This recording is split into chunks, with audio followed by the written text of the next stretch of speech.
damos la bienvenida a esta conferencia organizada por la Sociedad Nacional de Pesquería. Como ustedes bien saben, porque hay algunas caras ya conocidas, recurrentes a este ciclo de charlas que venimos dando hace casi 3 años, de científicos, administradores de la ciencia, personas que dan opiniones muy acertadas acerca de la ciencia, en realidad una variedad de profesionales de primer nivel que tratamos de que discurran por esta sala con el propósito de transferir diferentes puntos de vista que ayudan o coadyuvan para entender mejor cómo se ha venido administrando o cómo se podría administrar posteriormente la sostenibilidad de las diferentes biomasas o de las diferentes pesquerías aquí en el Perú. Quizá la más importante es la anchoveta, pero tenemos otras pesquerías importantes como la pota, el jurel, la caballa, el bacalao de profundidad, en fin, hay muchísimas especies, somos un país privilegiado, tenemos un mar muy rico y debemos aprender a través de personas con conocimientos amplios e internacionales para que nos ayuden a entender mejor el comportamiento de estas biomasas. Nosotros como Sociedad Nacional de Pesquería hacemos todo el esfuerzo por traer a profesionales de primer nivel como el doctor Carlos Mazal, que en esta oportunidad nos va a dar una conferencia muy interesante, quizá con una tónica diferente a otros científicos que son más específicos o otros científicos que hablan de la administración de las diferentes biomasas. La historia y el trabajo que ha venido haciendo el doctor Carlos Mazal va a ser ampliamente explicado por el doctor Munaya inmediatamente después, pero quería darle la bienvenida y explicarles que este ciclo de conferencias, que más o menos es una vez al mes, lo hacemos con mucho gusto, lo hacemos con el sumo placer de ilustrar a estudiantes, a profesores de los diferentes niveles académicos, a periodistas, empresarios y cualquier tipo de profesional que quiera ilustrar un poco más sus conocimientos acerca de las diferentes especies, biomasas y la administración de ellas. Empecemos por los temas de mar y una lectura franca y directa. Es decir, espero no ofender a nadie, pero también yo necesito decir la verdad que yo veo. Es decir, puedo estar equivocado. Por lo general, mis opiniones son informadas. Es decir, pregunto, leo, consulto, o lo he visto, o lo he vivido. Entonces, tampoco estamos acá en una suerte de búsqueda de algo que no existe o que no existió. Es decir, hoy hay 3 temas globales que yo puedo identificar inmediatamente. Hay muchos más. Es decir, lo que pasa es que quería subrayar 3 de ellos. Y dejar quizás para otra oportunidad el tema de subsidios pesqueros y otros temas en los cuales me tocó trabajar, tanto en la FAO, donde estuvimos muchísimos años tratando de encontrar algún tipo de salida y no se pudo, a pesar de que hubo avances, hasta que alguien, en una reunión donde también yo participé, dijo de enviar este tema a la OMC. Y la OMC lleva cerca de 18 años y en este momento no hay posibilidades de que se acuerde nada. ¿Por qué se envió ahí? Es porque ahí se podrían tomar decisiones vinculantes. Y yo soy de los que pienso, solo por experiencia, de que siempre el tema de manejo y ordenamiento es el que en definitiva es el que más importa. Es decir, podemos tener subsidios pesqueros, podemos desguazar 500 barcos y pueden ser reemplazados por 2 con mayor tecnología, mayor equipo. Es decir, no creo que sea la cantidad de barcos o subsidiar la gasolina por un tiempo para pescadores artesanales y todo. En definitiva, es la autoridad, ¿verdad?, la que dice, esto es lo que puedes pescar, esta es tu cuota. Por más que tengas 7.000 barcos, esta es tu cuota. Entonces, los organismos regionales de manejo pesquero, junto con las autoridades y en coordinación con el sector privado, son las que tienen que decir qué es lo que se puede pescar. Porque nadie que tenga el menor sentido común puede decir que el sector privado o el gobierno estén interesados en acabar con una especie, llegar al punto de no retorno, como ha sucedido en Canadá en algún momento, sin esperar que esas especies se recuperaran. Entonces, yo creo que la prensa, algunas ONGs medioambientalistas, tratan, de debilitar a los organismos regionales pesqueros.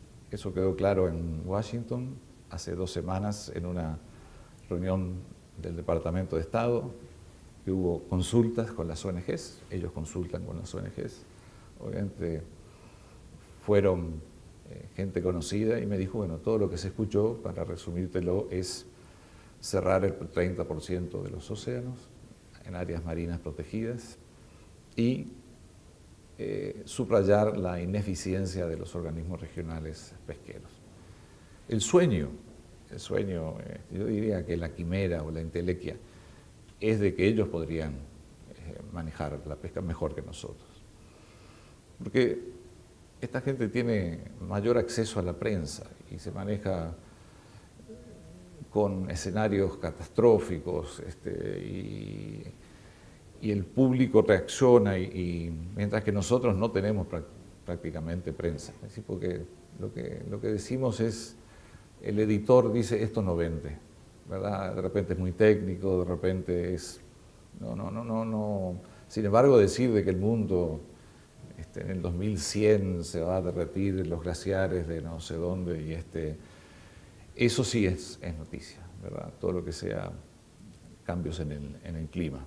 Mientras que la pesca, hoy nos acusan de traficar con seres humanos, de distribuir droga, de usar trabajo esclavo. En fin, tratan de ensuciar lo que yo pienso que es una de las profesiones y oficios más nobles de la historia. Es decir, y me molesta. Entonces estoy decidido, a través de todos los medios que yo pueda, a tratar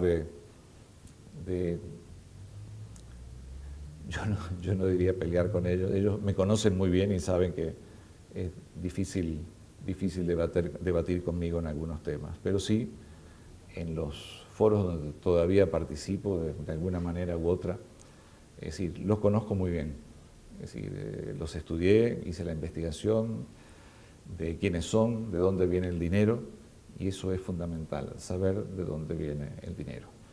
Y el dinero, en el 95% de los casos de las ONGs que están acá, que aparecen como ONGs que reciben donaciones, el 95% viene de Estados Unidos o de Inglaterra o de Alemania.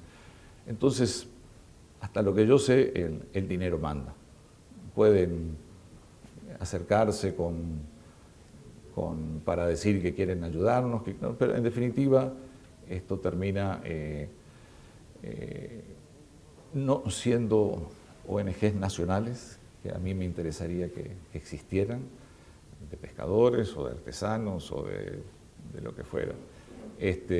Y toda ayuda, sobre todo todo lo que es razonable.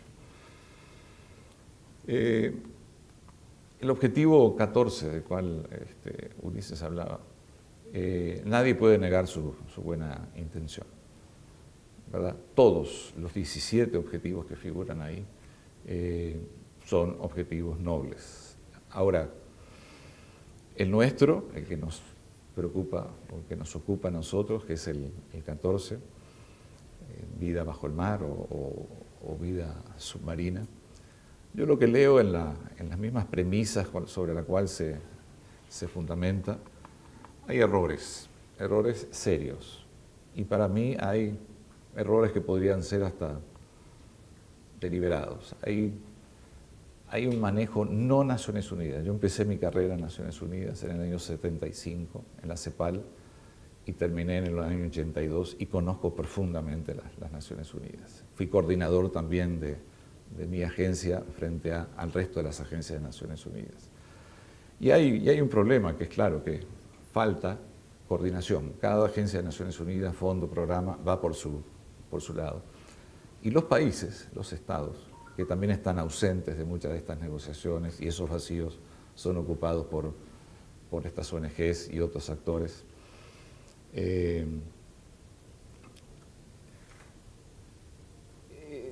están tratando de buscar relevancia, buscan, digámoslo así, cada agencia está tratando de buscar algo. La UNESCO habla de ciertas cosas, todas llamativas, que no refleja la redacción ni siquiera, o el espíritu de Naciones Unidas que existió hasta hace 20, 30 años. Esto cuando uno lo lee, supongo que la gente más joven o la gente más ingenua, lo ven con cierta sorpresa, porque primero que no hay 3.000 millones de personas que dependan de las proteínas de las capturas de pescado. Son 1.200 millones. Es decir, es un número igual sumamente importante, pero no son 3.000 millones. Y no hay necesidad de mentir para llamar la atención.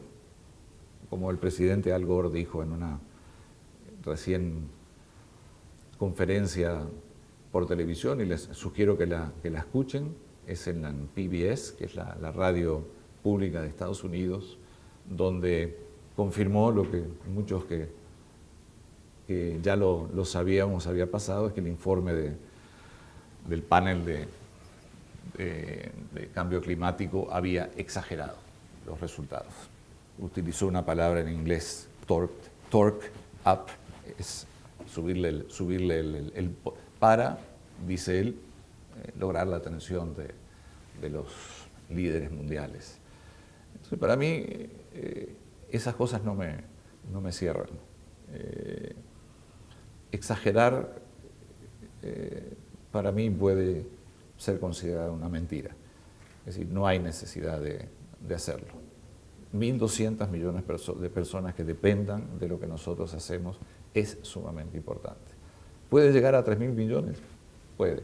La gente consume más pescado, hay clases sociales que están emergiendo de la pobreza, como 400 millones en China que compran, comen, tienen mayor poder adquisitivo, y en gran parte se explica también por qué algunas estadísticas de pobreza disminuyeron. No por otra razón, sino que China y otros países, China de una manera, yo diría, un poco más permanente, pero otra es, en América Latina también, tenemos que aceptar, el Estado empezó a dar dádivas, y entonces los números,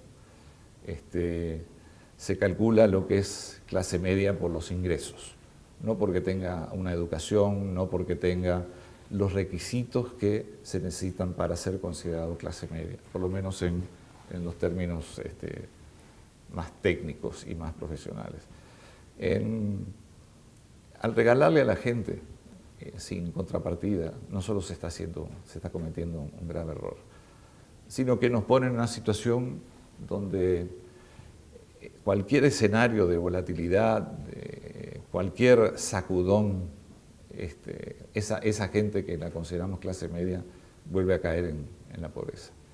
Esto es cuando en mi propio país decimos de que tenemos 8% de pobreza, sí, es así, y tenemos 1% de indigencia, también es así. Si algo malo pasa, y estos 15 años de viento de cola que lleva el Uruguay nos dan un par de sacudones grandes, esas cifras van a crecer nuevamente a lo que eran después de la dictadura. Entonces hay que tener cuidado con esos temas. La FAO dice, también habla de los subsidios pesqueros. Es decir, no voy a hablar en el extenso de subsidios pesqueros, pero da hasta cifras y lo menciona como uno de los supuestos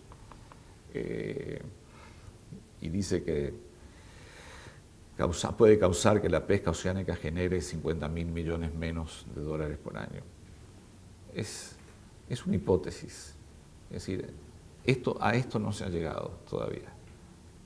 Pero sin embargo se pone ahí, porque estos escenarios exagerados y catastróficos y todo, venden, reclutan gente. La gente necesita creer en algo.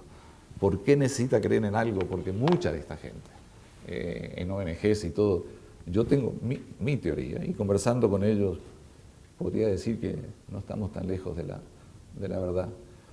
Muchos de ellos vienen de tener un vacío dogmático que acabó con la caída del muro y el fin de la Unión Soviética, el colapso de la Unión Soviética en el año 91. Es decir, la gente, a los jóvenes, les empezó a faltar en qué militar, a qué dedicarle su vida, y surgió el tema de salvemos al planeta. Entonces salvar el planeta es una meta noble, es también una utopía,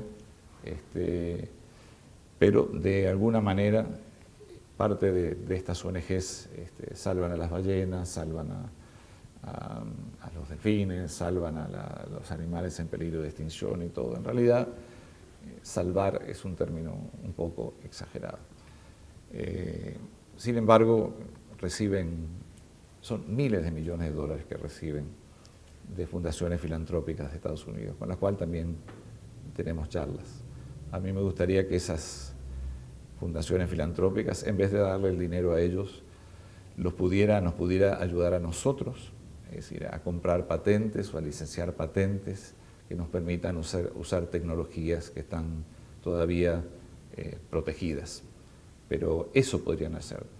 Sería muchísimo más útil que crear más trabajos en ONGs medioambientales, las cuales también rehúsan firmar un código de conducta y de ética, lo cual creo que es preocupante. En todo caso, hay que revisar bien el tema de los organismos regionales pesqueros, qué es lo que se está haciendo para menoscabar su tarea. Yo participé en 5 o 6 en la creación de alguno.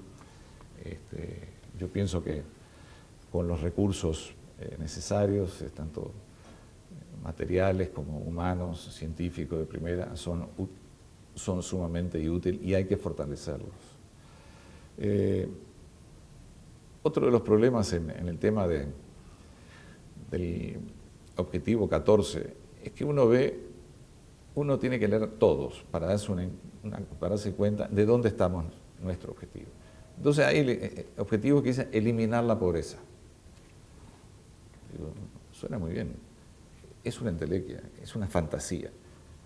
Porque para que suceda eso tiene que suceder 20 otras cosas.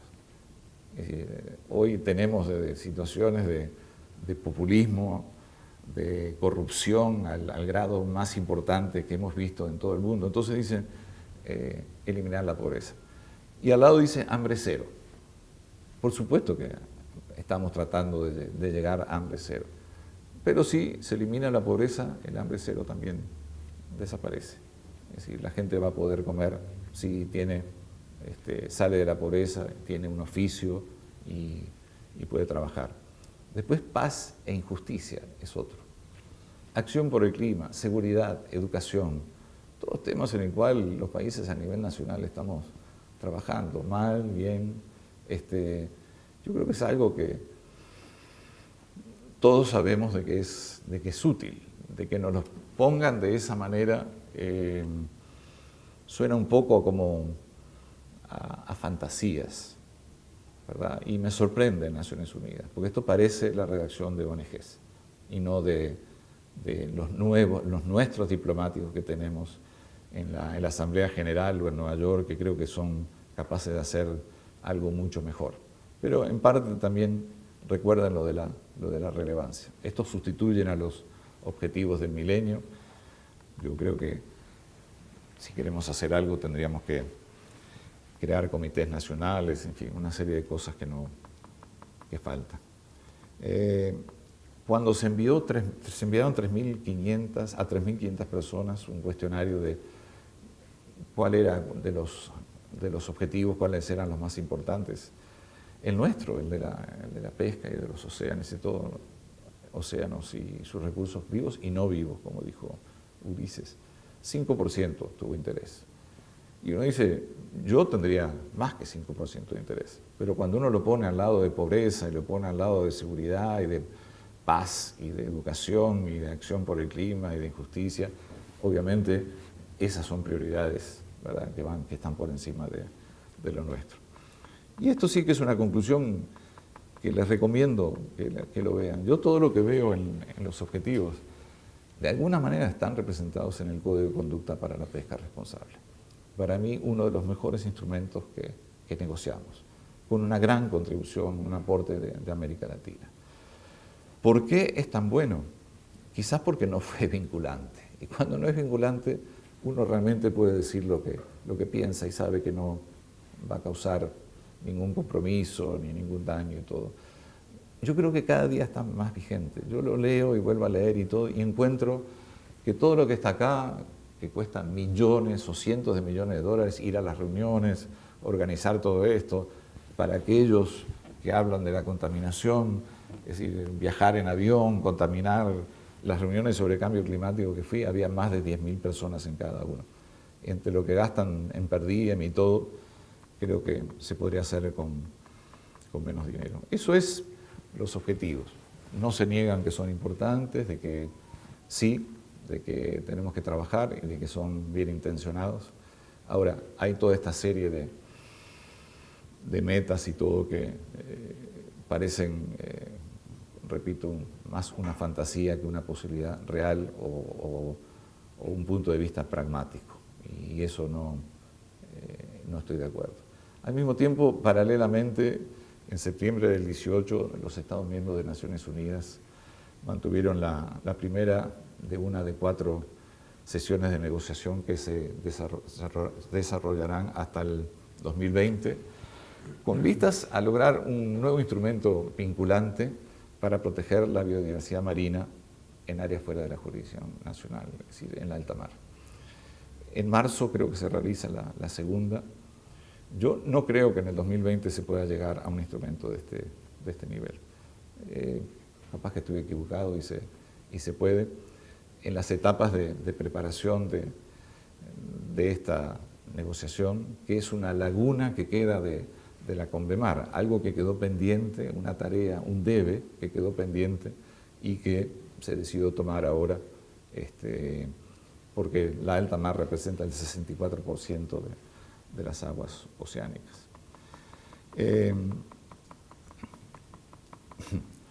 Lo que sé de la primera negociación, obviamente lo sé de primera mano, exactamente lo que transcurrió.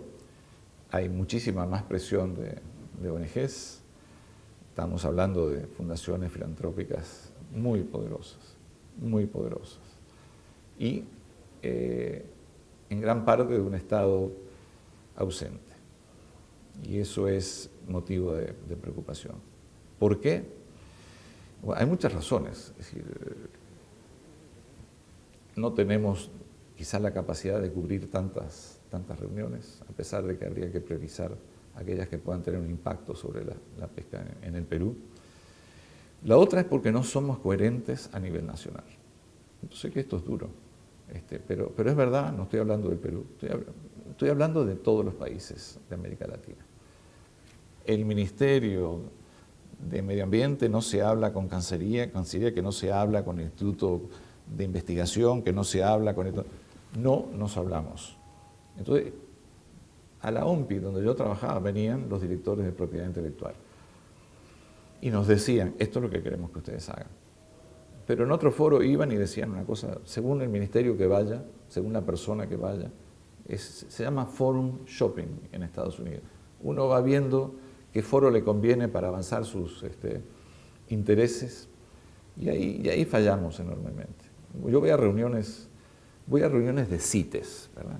Confío de que todos conozcan CITES, ¿verdad? La conferencia internacional que trata del comercio de especies en peligro de extinción. Ahí no hay nadie de pesca. Nadie. Quienes deciden si se va a introducir en la lista, que una vez que se introducen en las 3 listas de los apéndices que se llaman, un tiburón, primero que nunca sale de ahí. Entonces, ni siquiera quieren escuchar la opinión de la FAO, que es la que nosotros pedimos de que la FAO opine sobre las especies antes que se tomen estas decisiones.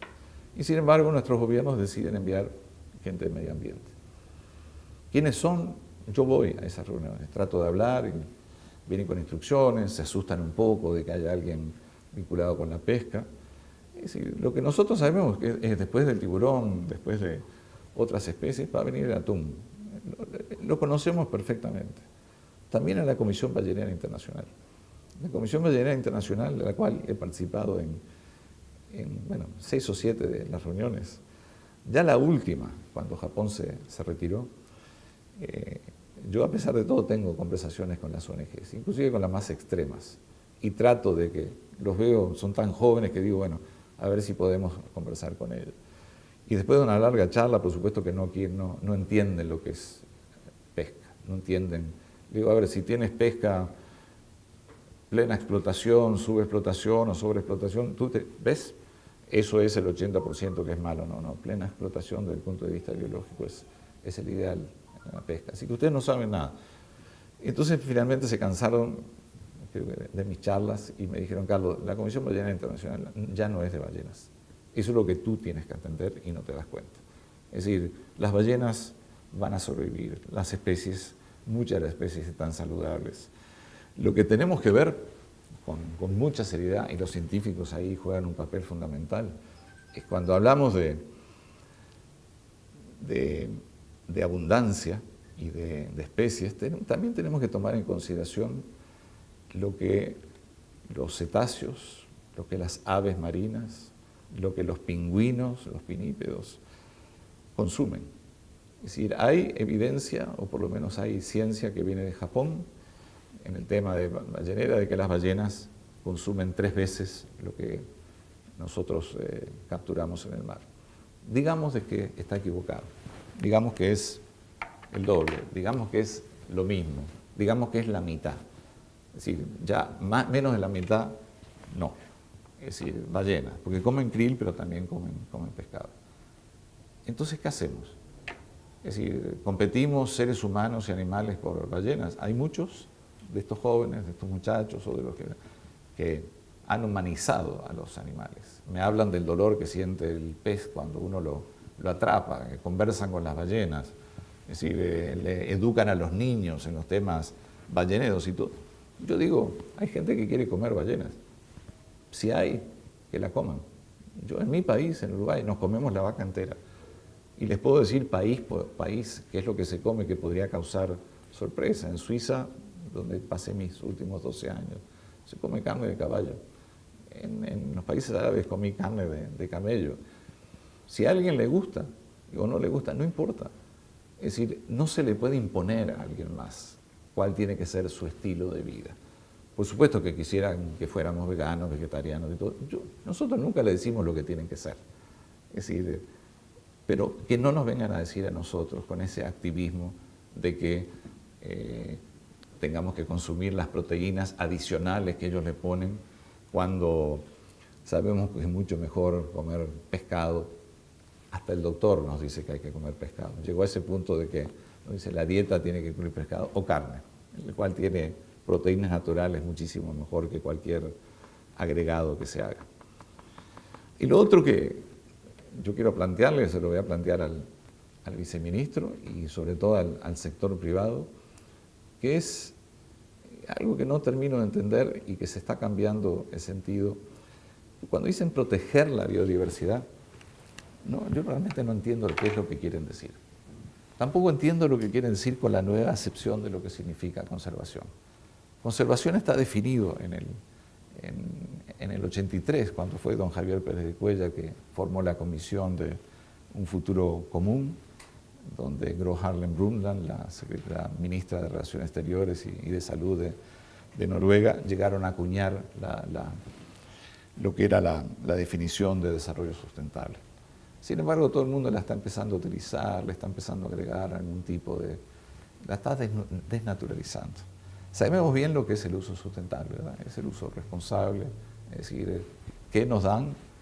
El IMARPE, que nos dan los científicos, nos dicen, y hay que aceptar lo que los científicos digan, por más que tengamos deudas con el banco, ¿verdad? El sector privado, también hay que romper una lanza por el sector privado porque es el que invierte, es el que pesca, es el que sale, es el que el banco le pide.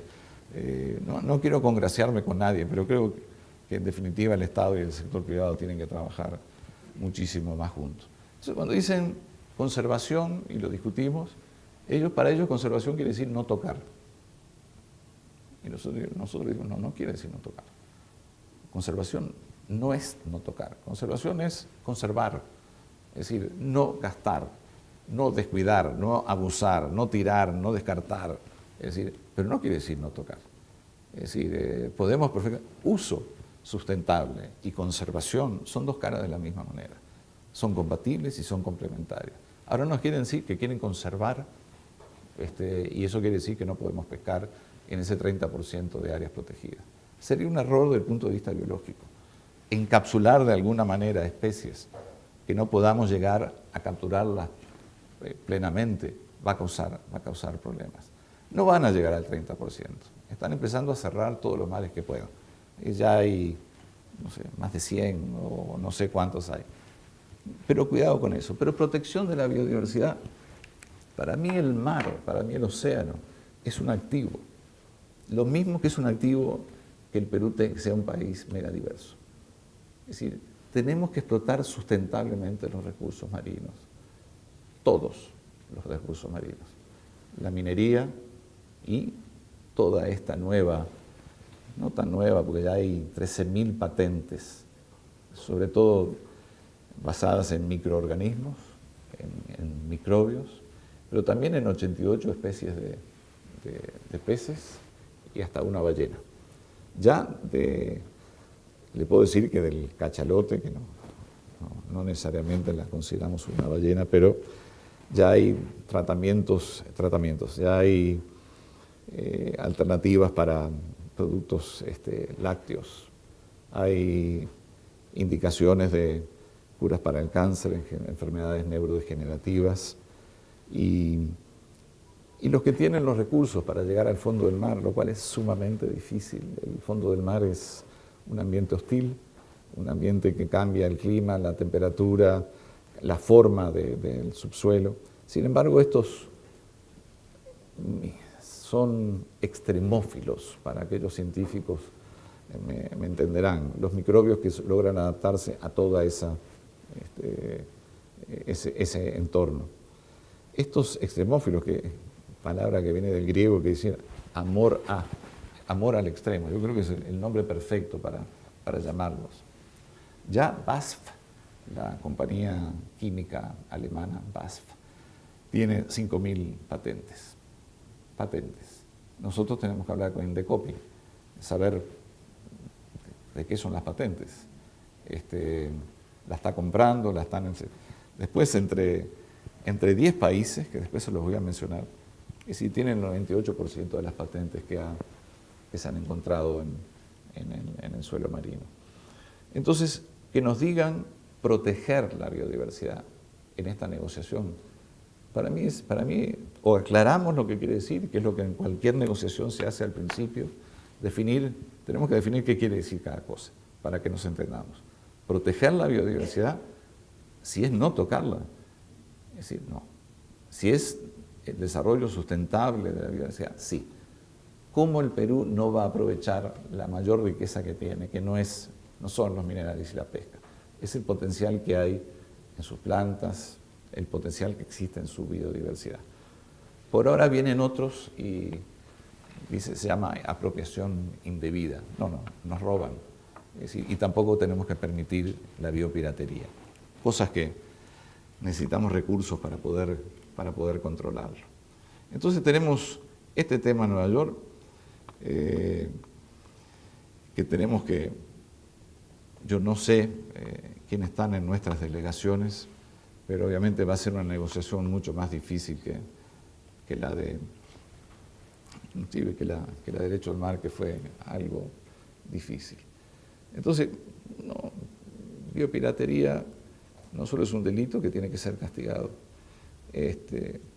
pero la biodiversidad debe ser visto como un activo y explotarlo de manera racional y responsable. Por alguna razón de estos microorganismos que llegaron a laboratorios, por ahora indican de que existe el doble de posibilidades de encontrar curas para el cáncer. No me pregunten por qué, yo hasta ahí no llego. Es decir, tienen mayor hasta ahora capacidad para encontrar curas en la mitad del tiempo. Por supuesto que está Dow Chemical, está Monsanto, está Bayer buscando cómo beneficiarse de este impasse y estar haciendo investigación en temas donde nosotros no estamos investigando. Cuesta muy caro investigar el fondo del mar, es decir, quizás no tengamos los recursos. Ahora, ¿qué podemos hacer? Una es negarnos a que pueda acceder nadie a nuestro subsuelo. Uno dice, bueno, está bien, pero parece también una suerte de egoísmo, ¿no? Es decir, acá hay una cura para el cáncer, o una potencial cura para Alzheimer. Es decir, ya esas cosas se están viendo. No compartirlas sería un crimen, ¿verdad? Si en el mar peruano existe algo que pudiera, pero tenemos que beneficiarnos todos. Entonces tenemos que buscar acuerdos donde, si lo que se investiga, asociarnos, ¿verdad? Lo que llaman alianzas público-privadas. Vamos 50% y 50. Si este microorganismo llega a transformarse en una cura, bueno, nosotros que somos los dueños de nuestro mar, queremos el 50%. Lo firmamos antes de permitirle ningún tipo de investigación. Es decir, ellos entienden, yo ya me he reunido con los laboratorios, saben que no van a poder hacer lo que hicieron en la biodiversidad terrestre. Entonces hay que pensar en modelos de cómo poder beneficiarse, si es que el IMARPE no está haciendo ya algo, si hay información que yo no tengo. Y el último tema que quería agregar de la parte pesquera, y voy a ir mucho más rápido porque la parte de innovación tecnológica creo que es fascinante, y es un descubrimiento porque son soluciones a problemas en el mar. Son no solo pesqueros, sino a la basura que cae en el mar, etcétera, etcétera. Esa es la pesca ilegal. Pesca ilegal es la pesca documentada, no documentada, no reportada. Nosotros en las negociaciones decíamos la pesca IUU y quedó el IUU como, no sé, es una expresión bastante distinta a lo que conocemos. Yo en eso soy terminante y también le recomiendo a los países que sean terminantes. Todos sabemos quiénes son. Todos sabemos quiénes son. Por más que cambien de bandera, por más que cambien el nombre del barco, por más que traten de evitar que funcione el GPS, todos sabemos de quiénes son, pero nadie se anima a ir y decir, no se puede. Entonces, si no se puede, es decir, Indonesia se fue al otro extremo. Indonesia los hunde, los agarra, saca a la población y los hunde. Es decir, es un poco dramático, porque además estás contaminando el mar. No es que todos los barcos que vayan van a ser corales nuevos, todo, no. Yo creo que es algo dramático. Argentina lo hizo con un pesquero chino, sacó la población y lo hundió también, por estar pescando ilegalmente. Es decir, que tenemos que trabajar en eliminar la pesca ilegal, que representa un 10 a 14%. Esos son lo que nos dicen los científicos. Digamos, un 12% serían prácticamente 10 millones de toneladas más, que inclusive el Perú se podría beneficiar. Y sin embargo, ocurre todos los días. Uno ve, a mí me muestran en Japón o me muestran en Noruega la milla 201, y también me lo mostraron acá en Perú. Las tomas satelitales, ¿verdad? Entonces, la milla 201 de Perú se ven luces blancas. Son ellos que están esperando para poder entrar y salir, o estamos rodeados por pescadores ilegales de flotas de distancia. Es decir que tenemos problemas en recursos, en tener más guardacostas, en tener más aviones que puedan supervisar y todo, pero es un tema que lo tenemos que enfrentar, es un verdadero flagelo. Lo otro que viene con el mensaje de estas ONGs, el de trabajo esclavo, que los barcos pesqueros transportan drogas. Primero que es una gran mentira, pero nos ensucia. Entonces la gente lo lee y alguna gente se lo piensa. Yo he ido hasta el Congreso de los Estados Unidos, donde tuve la oportunidad de hablar sobre el tema. Si un barco es pesquero, es un barco pesquero. Ahora, si un barco transporta droga, es un barco que transporta droga. Es decir, acá no hay que confundirse de que, porque en el mundo en este momento hay miles de barcos yendo de un lado a otro, pero nos señalan a nosotros, a los barcos pesqueros. ¿Por qué no a otro tipo de barcos que están circulando?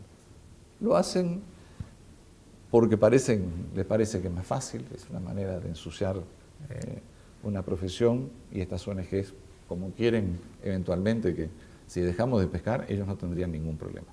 Es decir, eso suena para ellos como hemos logrado que los océanos sean más saludables, te dicen. Sí, le digo, entonces, ¿qué pasó con las 1.200 millones de personas que tenemos que alimentar? Es decir, el promedio hoy de consumo de pescado ha subido a casi 20 kilos y va a seguir subiendo. Entonces la demanda va a seguir incrementándose. Entonces no es un tema fácil. Yo cuando pienso en la anchoveta, y lo digo, no tendría que decirlo en Perú, pero la anchoveta es un milagro, es algo que hace al Perú un país pesquero tan distinto, porque es algo que tiene las proteínas ideales para alimentar a la gente. Y el Perú tiene la posibilidad de alimentar a millones de personas. Es decir, es algo que en algún momento se va a ver cómo transformar en productos de consumo humano, como ha sucedido cuando existía el Instituto Tecnológico Pesquero. Se utilizó solo una parte y creo que salieron más de 100 productos, los cuales fueron consumidos y podrían... lamentablemente no hubo margen de ganancia en won y todo, lo digo porque hasta ahí llegamos y todo vale muy poco, y la lata valía más que todo eso, entonces se transformó en algo no posible. Pero estimamos de que se podía alimentar a 400 millones de personas la anchoveta peruana. Ahora, ¿qué me preocupa? Estos son obviamente temas personales. Me preocupa la multiplicidad y la legitimidad de los actores que participan en las negociaciones. Es decir, tenemos 6 o 7 grupos distintos que están participando en las negociaciones. ¿Y por qué están en las negociaciones? Yo creo que tienen que justificar por qué están en las negociaciones. No es crear una ONG X, y no solo participar, con derecho a palabra. Y a mí eso sí me molesta, me enoja, de que ellos puedan participar y cuando levantan su cartelito dice, bueno, en el párrafo 2 nos gustaría agregarle tal cosa. No, amigo, acá son los estados que gobiernan y son los estados que redactan. Ustedes pueden dar opiniones, pueden dar sus discursos, pueden darle lo que quieran a la gente que les manda sus donaciones, pero participar en la gobernanza de ninguna manera. ¿Por qué? Porque no es legítimo. Es decir, estos son organismos que son cerrados, son organismos que son secretos, son organismos que no son responsables frente a nadie. A mí nunca me invitaron, a pesar de haberlo pedido, ¿puedo participar en la reunión de ustedes? Como ustedes participan en las mías. No, ¿cómo toman las decisiones? ¿Es consenso? ¿Las toma Washington?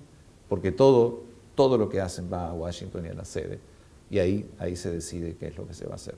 Si alguien viene acá y les dice que nosotros no, venimos a dar una mano, no lo creen. Puede que esa sea una manera de ingresar, decirle de que nosotros admiramos al Perú y de que nosotros no. A Uruguay vinieron también diciéndonos que Uruguay es un país ejemplar en el manejo. Hoy están diciendo que nuestro puerto es un centro de tráfico de transbordo de drogas y de que hay tráfico humano porque llegan 51 cadáveres de barcos de alta mar que paran en Uruguay para desembarcarlo. Entonces uno habla con ellos y dice, ¿sabes qué? Si mueren 51 personas en alta mar y no van a Argentina y a Brasil, es porque no se les permite. Sí vienen a Montevideo, es decir, que se les permite dar un entierro como debe ser. Pero eso pasa en aguas en alta mar, en barcos que no son nuestros. Entonces nos chantajean. Si Uruguay no va y no hace esto, entonces vamos a ir a denunciar a Naciones Unidas, una campaña. Esa misma gente que había ingresado con una confianza, porque uno dice, bueno, vamos a darle el beneficio de la duda, de repente hubo algún cambio. Y yo siempre les digo, yo estoy dispuesto, si me dicen algo razonable, yo estoy dispuesto a escucharlo. Hay un papel para las ONGs, de todas maneras. Me preocupa también que, y no voy a mencionarlas todas, que sean las secretarías de los organismos de Naciones Unidas los que están llevando la agenda y no los Estados miembros. Yo fui secretaría. La secretaría nosotros no podemos hacer nada a no ser que los países nos digan esto. Es decir, pero ¿cómo? O no le decimos, o no cumplimos con lo que tenemos que hacer, o no hay una fiscalización. Ellos contratan un estudio y los estudios, ustedes que son científicos, los estudios empiezan por el final, empiezan por las conclusiones y van funcionando, se van dando hacia atrás. Y entonces se pasa por la ciencia a las hipótesis o premisas que se tenían. No, y así no es. Así no es. Ustedes empiezan con un resultado, es decir, porque quieren que este sea el resultado final. Entonces, y marchan hacia atrás, ¿verdad?, hasta poder completar algún estudio. Siempre son escenarios catastróficos, etc. Eso lo hablamos con Relaciones Exteriores y con otra gente.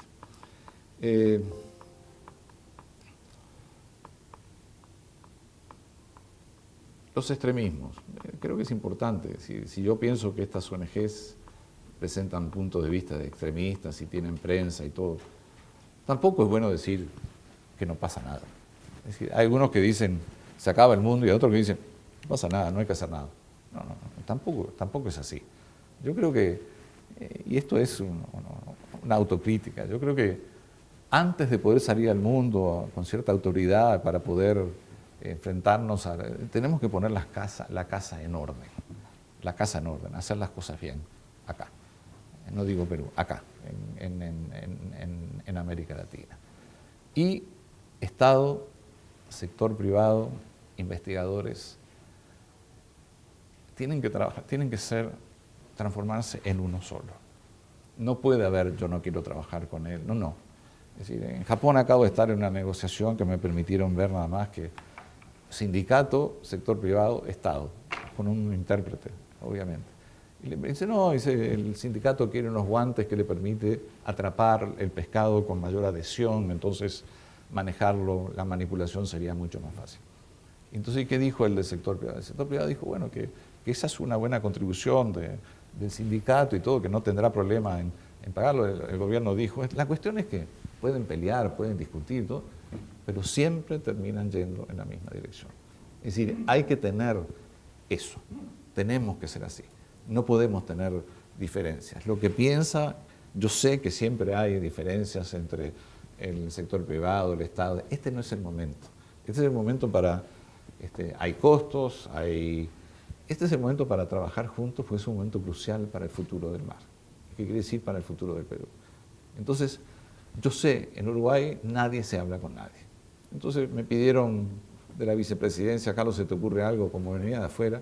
Digo, sí, le vamos a cambiar los términos de referencia a todos esos ministerios e instituciones para obligarlos a que consulten.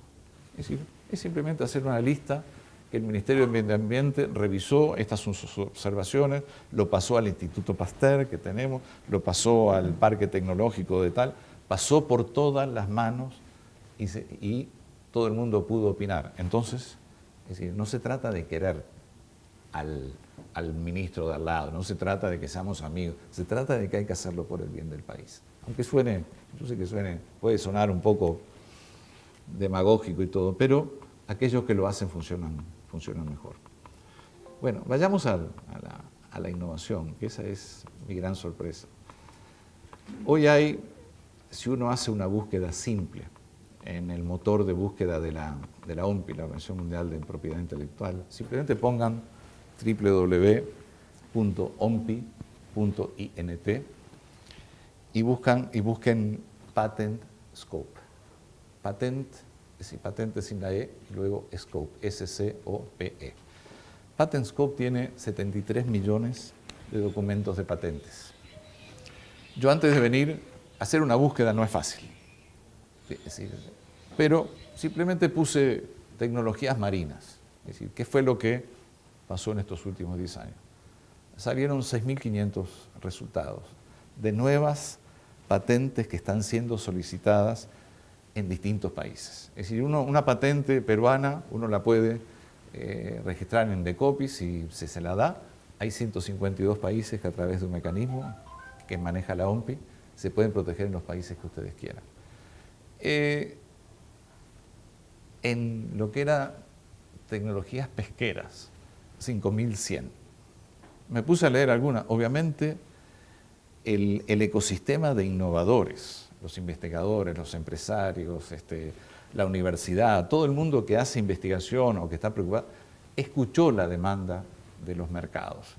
Están pasando cosas no solo en el mar, están pasando cosas en temas de medio ambiente, y los indicadores de la OMPI del 2006 al 2016 indican que la tecnología ambiental creció a un 8,5% por 10 años, que es la segunda tecnología que más creció en estos últimos 10 años, lo que refuerza esa tesis de la búsqueda. Es decir, la gente se dio cuenta de que hay una demanda de mercado y también una demanda social que hay que atender. Y dentro de estas tecnologías que están disponibles, algunas están en el dominio público, otras no. Es decir, mencionemos el plástico. El plástico ha sido un estandarte, ¿verdad? Se llena de plástico, los pescados comen el microplástico, ¿verdad? El plástico, entre el 88 y el 94%, eso es lo que dicen los científicos, lo corroboré con ellos antes de venir, viene de 10 ríos en el mundo. Se los puedo mencionar. Por las dudas, ninguno está en América Latina. Están en el sudeste asiático o en África. A ver, nunca fui bueno para esto, hoy es peor.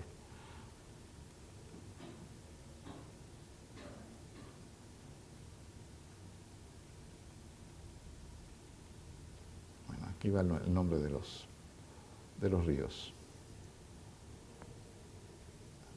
Si los encuentro, ya un minutito. Sí, bueno, se los digo. Es el Indus, el Yellow, tal cual lo dice, el Jai, el Nilo, Ganges, Pearl, como perla, Amur, Níger, Mekong, Yangtze. Esos 10 ríos son los que contaminan, digamos que el 90% del plástico. El plástico, primero que es un material útil para la humanidad. Yo no trabajo para la industria del plástico.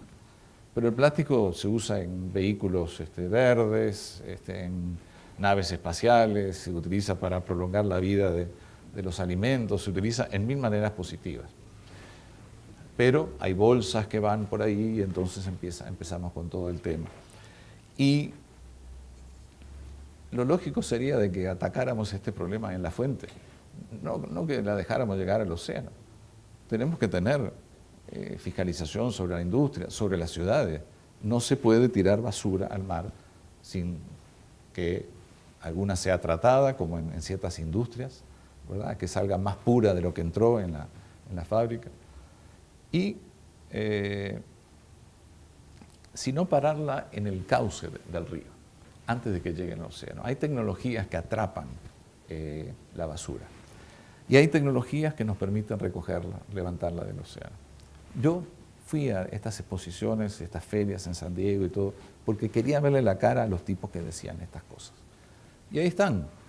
Es decir, como buenos científicos, de repente no combinan bien el saco con el pantalón, ¿verdad? Son distintos. Y me dijeron, Carlos, le digo, ¿pero cuál es el precio? ¿Qué es lo que ustedes cobran por la basura? ¿Cómo que la basura? Sí, la basura, amigo.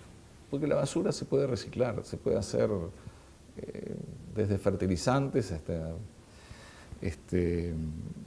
energía térmica, hasta combustibles, se puede utilizar. Entonces yo me quiero cobrar con la basura. El plástico, me dice él, el plástico lo que se hace, y los científicos, ayúdenme, porque acá estoy nada más que repitiendo lo que... Se le agrega más plástico, hasta que sea un negocio para alguien recogerlo.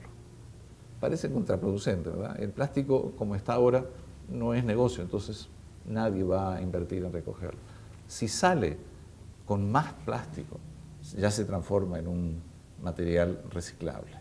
Entonces hay este tipo de soluciones. Yo los invito a que hagan la búsqueda en PatentScope. Inclusive que la Sociedad Nacional de Pesquería considere poner el enlace simplemente a la OMPI. Eso no hay que pedir permisos, sino decir, para buscar este tipo de información. Claro que es sumamente difícil hacerlo. Entonces habría que pedirle una mano a Indecopi para que venga a enseñarnos y poner una o dos personas que vean, porque ahí se ven las tendencias de las tecnologías, hacia dónde van la tecnología, hacia qué mercados. Entonces, poder utilizar la tecnología como soluciones. Hay también tecnologías para lo que es la pesca ilegal, es decir, porque obviamente está sucediendo en todo el mundo. Entonces es muy factible poder tener nuevos sistemas de rastreo y obviamente hacer la inversión en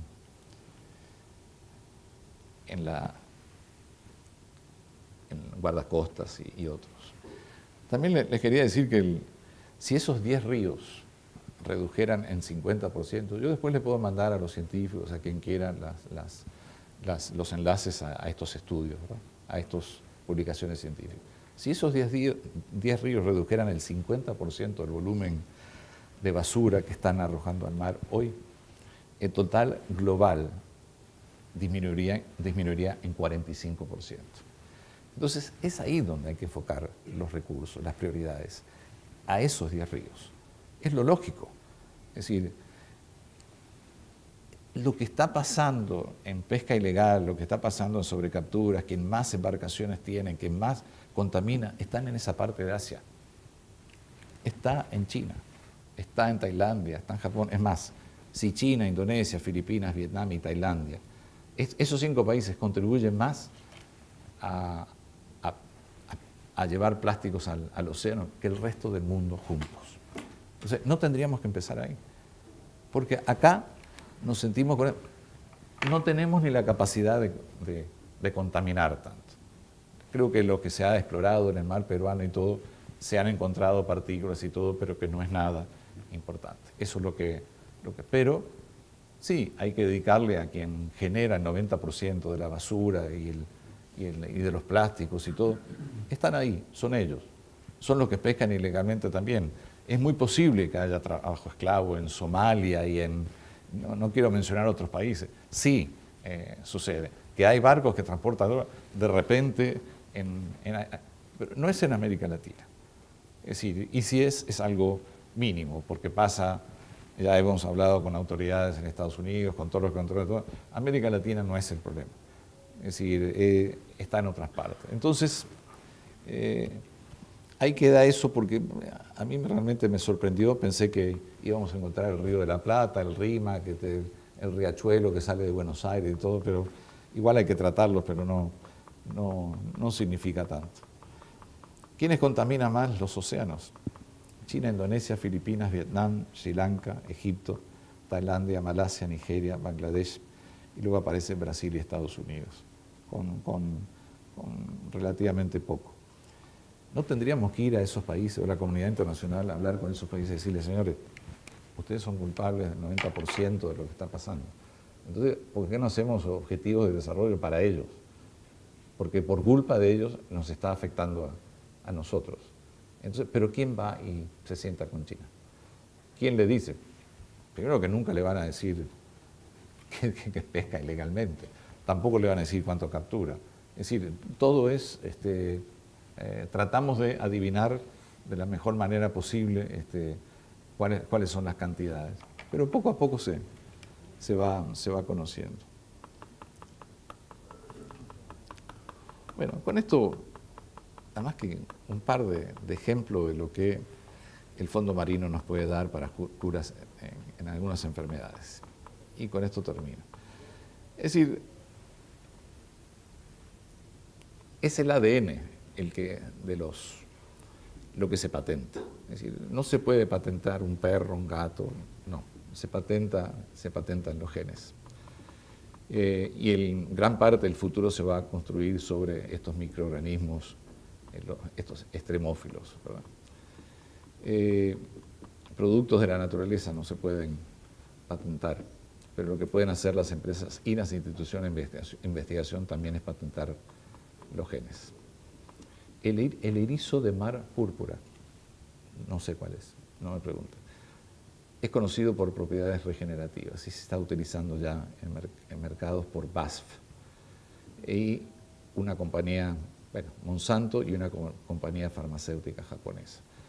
Entre esos 10 países, Japón, Alemania, Dinamarca, Francia, Gran Bretaña, Noruega, Canadá, Israel y Países Bajos poseen el 98% de las patentes que involucran el ADN de organismos marinos hoy.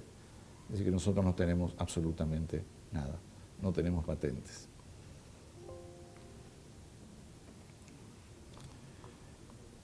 Ya, y acá termino. Ay, yo no sé cómo se le dice en Perú, si es medusa, en mi país se dice agua viva, bueno, malagua. Bueno, la malagua tiene también propiedades que están siendo utilizadas en el tratamiento de linfomas. Ya. También en químicos para utilizar en quimioterapias. Y el famoso, el sperm whale, que es el de Moby Dick, para ponerlos, ese es el que se usa para tratar de llegar a productos lácteos. Bueno, esto es todo. Simplemente decirle el tema de minería. Termino con minería, iba a reunirme con el viceministro de minería, y después pensé que mejor era conversar con la gente de mar. ¿Por qué? Porque no sé cuál sería el impacto de la minería en el océano y en la pesca. Primero, no tengan ninguna duda de que en el Perú hay cobre, hay cobalto, hay litio, hay manganeso, hay sal, hay minerales y metales que pueden generar el doble o más de lo que se está exportando ahora.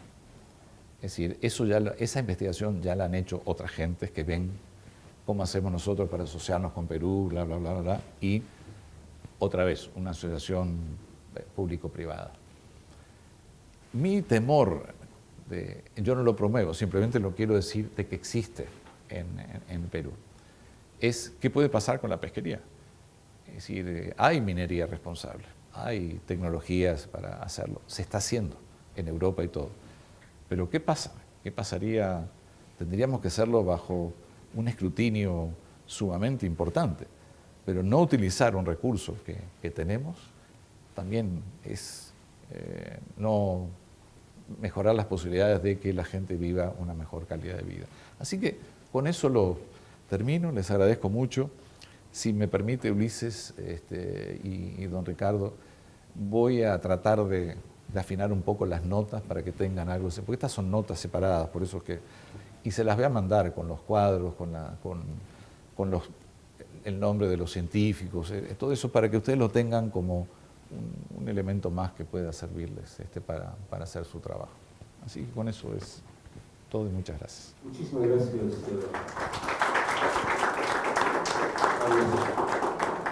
Yendo concretamente a mi pregunta, he visto que usted en su posición ha dado una suerte de prevalencia a los actores internacionales en todas las relaciones que tienen que ver con los océanos. Ha mencionado básicamente al papel de las ONGs.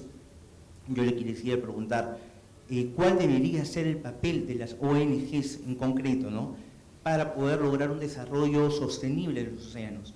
Y de repente estoy tocando carne, extendiendo esta pregunta a no solamente de las ONGs, sino al sector privado. ¿Cuál debería ser el papel? y si habría usted alguna autocrítica al papel de los organismos regionales pesqueros, también en su accionar en el desarrollo de los océanos. Eso es en cuanto a la primera parte de su presentación. También tengo una pregunta para el tema de las nuevas tecnologías.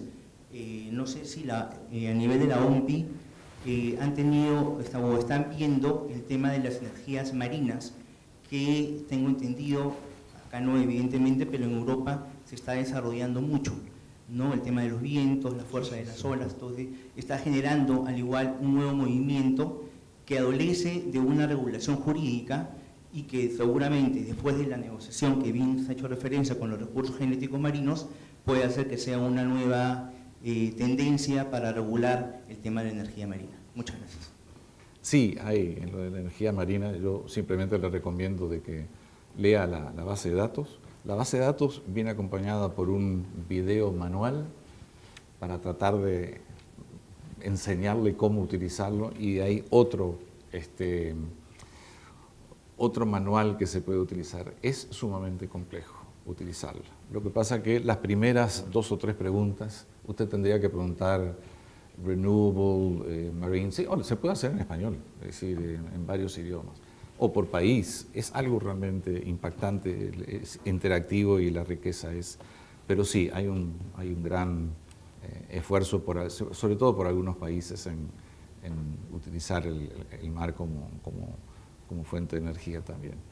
Lo de la ONG es algo que a mí siempre me intrigó, porque lo peor que me podría pasar a mí con una ONG es que me digan algo razonable. Porque si me dicen algo razonable, yo soy de esos tipos que inmediatamente incorpora. No, cuando hay alguien que me dice, Carlos, esto es así, y me logra, yo lo compro y lo incorporo. El drama es que no consigo a nadie que me diga algo razonable de una ONG. Se está acabando el mar, se está acabando la pesca, se está acabando esto, se está acabando lo otro. Estamos viviendo hoy sobre cambio climático no quiero ni hablar, porque lo que vi, y además me van a decir, Carlos Massal vino a hablar de que el cambio climático no existe, ¿no? Pero hay una base filosófica en muchas de estas ONGs, una base filosófica de un estilo de vida que piensan de que es el mejor y que lo quieren tratar de imponer. Es decir, y eso a mí me molesta. Es decir, ahora, que hay un papel para las ONG, sí hay. No es el de tomar decisiones. Para eso yo creo que está el Estado en consulta con el sector privado. Por eso que digo, el secreto acá está trabajar juntos. No digamos Estado, digamos sector privado, todos somos uno en estos temas, porque es hacia afuera. No estamos discutiendo acá por cuotas en el Perú, estamos discutiendo temas internacionales. Yo creo que las ONG podrían jugar, por ejemplo, un papel importante en señalarnos, servir como alarmas, es decir, flagging, como dicen en inglés. Acá hay un tema. Yo creo que sí. Ahí sería sumamente útil, porque están ahí y de repente ven el tema. Podrían trabajar en la implementación de algunas cosas. ¿Por qué no? Es decir, significaría trabajar, pero el Banco Mundial optó. Ustedes se acuerdan que las reuniones del Banco Mundial y del Fondo Monetario y todo, había peleas y ONGs y todo el mundo con gases lacrimógenos y todo. El Banco Mundial los cooptó. Le dijo, vengan acá, trabajen en proyectos con nosotros, ahí se acabó todo el problema. Entonces, esta vez con más fuerza que nunca y con recursos que hablo en miles de millones de dólares, están tratando de hacer las cosas que yo expliqué, que para nosotros sería el comienzo del fin, porque obviamente no solo no quieren que pesquemos en esos 30% de áreas marinas protegidas. Yo les sugiero, en vez de pelearme con ellos, que podían ser áreas de manejo marino, áreas donde seamos más estrictos, utilicemos enfoques precautorios, pero ¿por qué no podemos pescar? Vamos a dejar ¿qué vamos a hacer? Vamos a dejar que se lo coman. En Uruguay hay 200.000 lobos marinos a 30 kilómetros de la costa, que se comen todo lo que los pescadores artesanales. Sin embargo, las ONG si los llegamos a tocar, es un escándalo internacional, ¿verdad? Y esto sale en el New York Times, sale en todo en CNN, que viven del tema de hoy hizo más frío que ayer, entonces hoy el cambio climático, hoy hubo más calor, entonces el cambio climático fue día a día y todo. Entonces, habría que preguntarles a quiénes son los dueños es decir, juntarse con el señor de la Pew Trust Foundation y decirle, ¿por qué? Con Soros. O decirle, señor, ¿qué es lo que usted quiere? Es decir, ¿qué es lo que está buscando? ¿Por qué pone a estos muchachos? Porque obviamente hay muchos que son creyentes, que creen que están salvando el planeta. Es decir, y bueno, capaz que un día algún hijo de uno de nosotros se ve convencido porque no tienen que militar, pero sabemos que son fundaciones, la Fundación Rockefeller, la Fundación Carnegie, es decir, aquellos que justamente ayudaron a destruir recursos en casi todos los países, o expían culpas o deducen impuestos. Hay algo, pero yo creo que igual habría que hablar con ellos y decirle, pero ¿no sería mejor que Perú, para hacer una investigación, le faltan 800 millones de dólares y usted los pudiera dar, o pagar $60.000 al año en una licencia de una patente para que la basura no llegue al océano? ¿No sería una mejor inversión decirles, ¿por qué no contribuyen con nosotros? Porque nosotros también queremos que estas cosas sucedan. Lo que no queremos cerrar 30%, porque no es solo a la pesca, es al turismo y a la investigación. Es decir, y esto sigue así, y ese es el principio de otros santuarios, ¿verdad? Donde se protegen las ballenas y mamíferos y los cetáceos y todo. Lo que van a utilizar es que la ballena tiene ciertos derechos, y entonces que nosotros los pescadores le estamos quitando el alimento, porque esa es la racionalidad que utilizan. Entonces uno dice, no sé si es que, ¿por qué no podemos trabajar juntos? No sé, pero en todo caso, es decir, es bueno hablar, es bueno escuchar, es bueno, pero en la gobernanza yo creo que no pueden participar con nosotros. Con nosotros, no con ustedes. Gracias.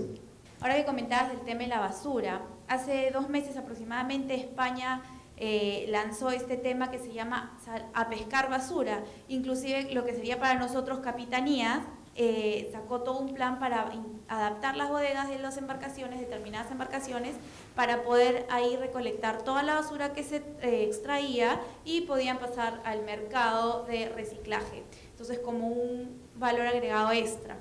Esto se aplicó tanto para un sector industrial, embarcaciones medianas, grandes, también como para implementar la pesca de los artesanales, y era como una obligación al inicio de cada temporada de pesca, ¿no? Para que los barcos salgan a limpiar la zona donde iban a pescar, y les servía también como una especie de exploración, etcétera, aparte de generar otro tipo de industria. Mi pregunta es la siguiente: esta forma nueva de tratar de limpiar el medio donde tú vas a salir a extraer tu propio pescado, generar al mismo tiempo otra industria que sería el tema de reciclaje de la basura, exclusivamente, en la mayoría sería plástico, pero sin embargo se encuentran otro tipo de cosas. Sí. Y generarle más conciencia también a artesanales, medianos, industriales. ¿Es inversión para la industria? ¿No es inversión? ¿Sería viable para el país? ¿No es viable? ¿Podría generarse otro tipo de problemáticas? En vez de salir a pescar basura, aprovecharían, digamos, a extraer otro tipo de cosas que no deberían? No sé qué opinión les merece este ejemplo que está aplicando España aquí en el Perú. ¿Cómo lo consideran? Hay algo que se llama Ocean Resource Management, que es un científico inglés que tiene barcos en el cual no solo captura la basura, sino la procesa en el barco en alta mar. Es decir, cuando lean esto de innovación tecnológica, se van a encontrar con todas esas posibilidades. Obviamente, lo ideal sería de que no llegara la basura, el plástico al océano. El tema es que también tenemos problemas estructurales. En Uruguay, en Perú, yo creo que en cualquier parte tenemos temas de pobreza, y nuestra gente más humilde vive en el cauce de los ríos, lo que también hace que cuando haya inundación, pero el río es un poco el vertedero de la basura que se genera. Es decir, la riqueza y la pobreza generan basura, digámoslo así. Es decir, A esta gente obviamente hay que educarla, decirle, prevenirla, tienen que tratarla y eventualmente sancionarla. Es decir, no puede salir basura y mientras lo estén haciendo va a ser un problema. Ahora, después existe esta tecnología que yo digo se llama catchment en inglés, pero es atrapar la basura antes de que llegue al océano en el curso del río, que habría que también como otra alternativa. Primero tratar de luego tratar de atraparla antes y luego en el océano. Es decir, existen las tecnologías. Es decir, esto que dice de los españoles me llama la atención. Es decir, me preocupa un poco cuáles serían los efectos secundarios, para llamarlos de alguna manera, y cuál es la experiencia que han tenido hasta ahora que no practiquen en Perú. Pero de repente es algo que puede funcionar, ¿no? La verdad que no puedo decirte más. Quisiera que en forma resumida nos indique los logros que tuvo Oldepesca durante su vida institucional y si en la actualidad sé que Cancillería está interesada en reactivar un organismo tipo Oldepesca. ¿Qué piensa usted sobre eso? Y en todo caso, ¿cómo sería este nuevo organismo, ¿no? Con las lecciones aprendidas en Oldepesca, cómo podríamos constituir un organismo latinoamericano que contribuya a que nuestros países puedan trabajar conjuntamente diversos temas, ¿no? Relacionados con la pesca? Quizás que fui reelegido 3 veces consecutivas diga que algo bueno habrá pasado. Para mí, en lo personal, me parece que fue tener a la región junta, es decir, ir preparados a estas reuniones, sentarnos acá en Lima o donde fuera, para tratar de encontrar denominadores comunes mínimos, al menos. Porque América Latina, en ese momento representábamos el 25% de las capturas mundiales. Entonces, teníamos una suerte de ensayo. Además teníamos a don Alfonso Ares Cerebre, teníamos gente con la cual nos sentíamos respaldados en la parte jurídica, en la parte de conocimiento y todo. Y no le digo que ganamos muchas batallas, empatamos algunas, o no logramos, o logramos de que otras no pasaran. Y también se pierden, se pierden en parte. Es decir, pero yo creo que en resumen el resultado fue positivo, creo. Hubo interés, venían inclusive ministros inauguraban, los viceministros participaban. Y el otro tema que me pareció bueno fue la cooperación intra-latinoamericana. Es decir, que Perú, que conoce mucho más que Colombia o que Uruguay, pudiera enviar un técnico en cierta... Entonces lo que hacíamos era, se le pagaba el pasaje, un hotel, etcétera. Como era un empleado público por lo general, o era IMARPE o era alguien más, podía venir a ayudarnos y a salvarnos de cometer errores y todo. Entonces hubo ese intercambio. No sé si entendí la última parte, sobre pesquería industrial, es decir, es lo que hace la SNP.